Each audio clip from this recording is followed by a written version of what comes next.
Waarom zegt toch aan het zitten? Nou ja, Ja, zeg het maar. ze wie wel wat arrogant eigenlijk. De kop altijd. Ik kwam maar wat zien en wie ze op stap en dan de kop omheen. Nou, ik denk die hoor ik net. Maar ik met Tajan, dat voelde wel heel erg mooi. Het wie eigenlijk helemaal net zo. Zo, maar ja, maar ze wie, ja, ze wie best wel heel aardig zo. Ja, ja nog steeds hè. Nee, ja, nog steeds. Ja. Want je hem koen ook al heel lang. Ja. Maar je zegt ook aan het steen, hoe kind dat? Nee, nou, dat klopt, ja. Ik wist wie die was en ik weet natuurlijk dat in 2006 wist ik dat hij de paarden in de zee had staan. En ja, dat is toen ook heel erg op televisie geweest. Nou, en daar vond ik ook wel wat van en toen luisterde ik eigenlijk heel erg naar de televisie zonder daar een beetje over na te denken. Dus ik had mijn mening daarover en toen op een gegeven moment ging papa, mijn vader, die ging met hem praten, met Piet.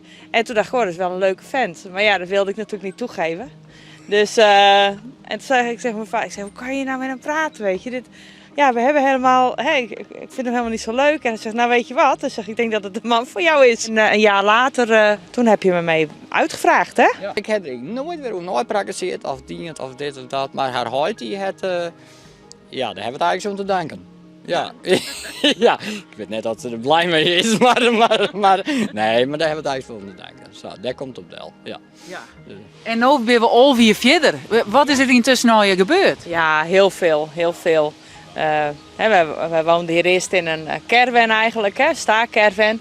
Nou, er is een mooi huis gebouwd. We hebben de camping opgezet, we hebben een prachtige dochter gekregen.